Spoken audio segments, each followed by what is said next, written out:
진격의 거인에서 일반 거인은 물론 무려 9거인까지 단독으로 대적할 수 있는 인류 최강의 병사 리바이 아커만. 입체 기동장치를 자신의 손발처럼 사용하며 경이로운 회전과 함께 이어지는 그의 회전배기는 타의 추종을 불허하는 수준인데요. 과연 그는 얼마나 강력했을까요? 그리고 그는 어떤 인생을 살아왔을까요? 간디 채널의 진격의 거인 이야기 리바이 편, 지금 바로 시작합니다.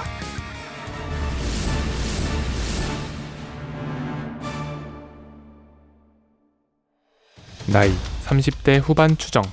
본명 리바이 아커만. 소속 조사병단 병사장. 연합. 통칭 인류 최강의 병사.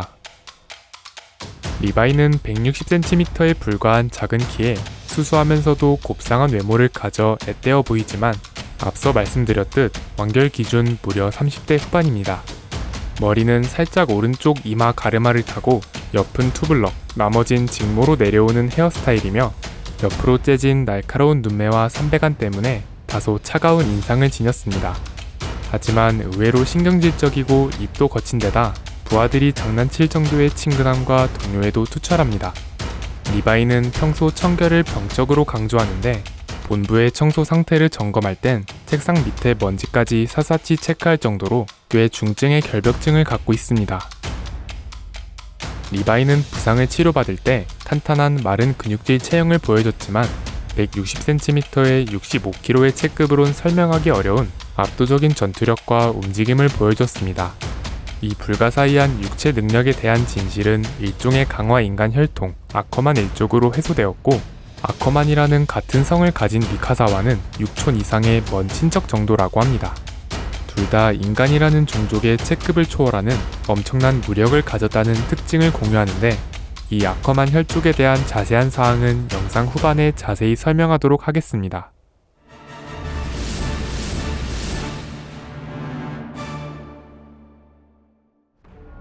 리바이는 매춘부였던 어머니와 단둘이 지하 도시에서 가난하게 살아왔습니다.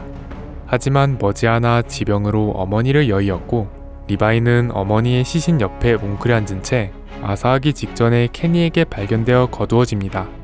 이후 케니에게서 나이프 사용법과 폭행, 협박 등 지하 도시의 생존법을 배웠고, 어머니의 유품을 되찾을 때 아커만의 힘을 각성합니다. 케니가 떠난 이후 팔런과 지내던 중 이자벨을 거둔 뒤 독학으로 입체기동 장치를 사용해 지하 도시에서 유명한 깡패가 되어 나름대로 순탄한 일상을 보냈습니다.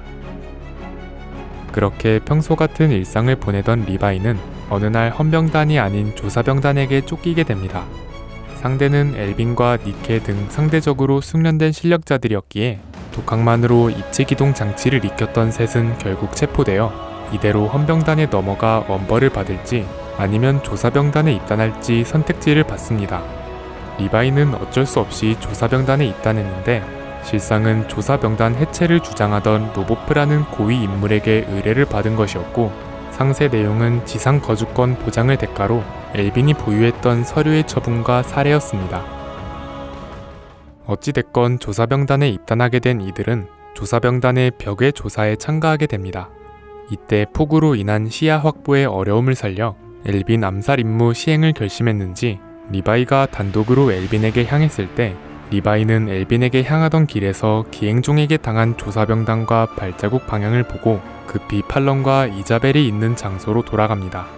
하지만 이미 둘은 기행종에게 당해 처참한 몰골이 되어 있었고, 소중한 이를 눈앞에서 잃게 된 리바이는 이성을 잃은 채 기행종을 학살합니다. 이후 날씨가 개고 극심한 허탈감에 빠진 리바이는 뒤에 나타난 엘빈에게 달려들어 검을 겨눈 채 살해 의뢰 등 모든 정보를 실토합니다. 하지만 엘빈은 리바이 측의 계획을 사전에 알고 있었고, 높은 전투력을 보유했던 리바이를 스카우트하고자 속셈을 모르는 척 연기했었음을 밝힙니다. 직후 엘빈은 인류에겐 네 능력이 필요하니 부디 조사병단에서 싸워주길 바란다며 리바이의 입단을 정식으로 제안합니다. 이때 리바이는 엘빈이 자신은 보지 못하는 더 앞선 무언가를 보고 있음을 느낀다며 엘빈에게 확실한 신뢰를 품고 보좌하게 되었고, 이후 조사병단의 최대 전력으로 활동하게 됩니다.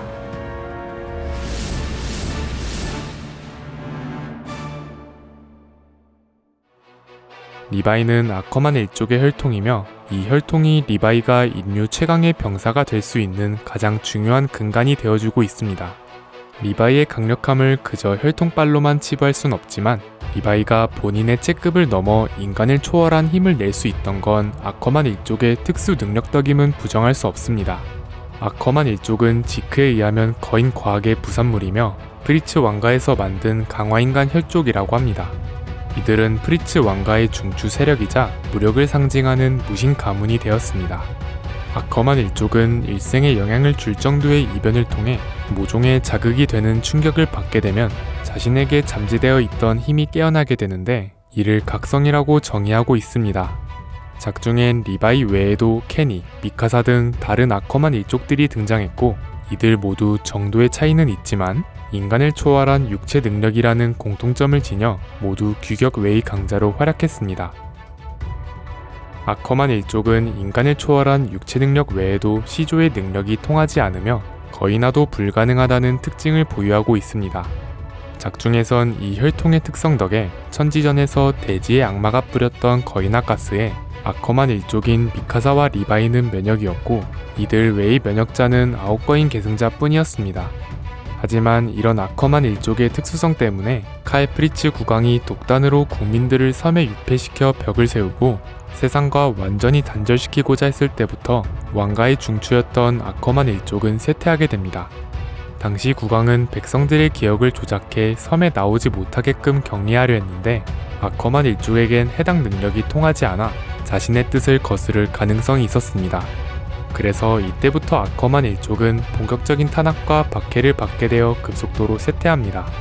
아커만 일족에 대한 박해는 오랫동안 계속되다가 훗날 케니의 활약 덕에 겨우 중단됩니다. 리바이는 대거인전뿐 아니라 대인전까지 뛰어난 실력자로 입체 기동장치를 작중 최고로 다루는 모습을 보여줍니다. 다름 아닌 케니에게 여러 전투 기술을 배웠고 검을 역수로 쥐는 리바이만의 습관은 칼날의 각도를 자유자재로 조절할 수 있게 했고 이를 통한 독보적인 속도의 회전배기는 자연스레 리바이의 상징이 되었습니다.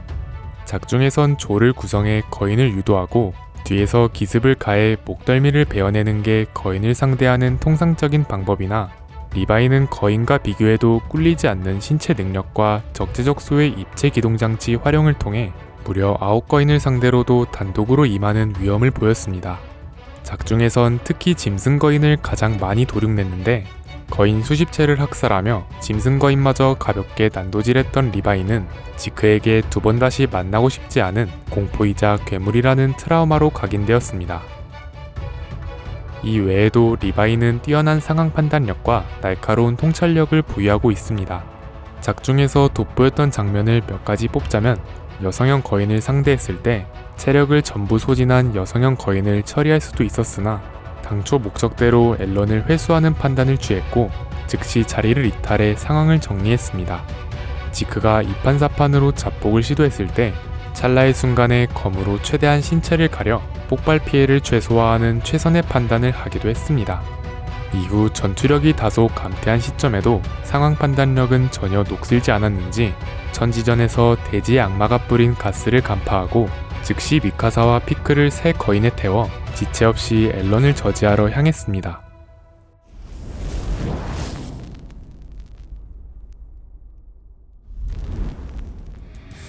인류 최강의 병사이자 비밀병기 리바이. 거인들을 아무렇지도 않게 학살하는 괄목할 만한 전투력이 가장 큰 특징이지만 굴곡진 인생사에다 수많은 동료를 잃으면서도 끝까지 인간성을 유지한 그의 정신력도 대단한 것 같습니다. 작가가 캐릭터를 구상할 때부터 확신을 가졌다고 할 만큼 여러 인기 요소들을 거부감 없이 잘 버무린 매력적인 캐릭터였던 것 같습니다. 긴 영상 시청 감사드리고 저희는 간디 채널이었습니다. 감사합니다.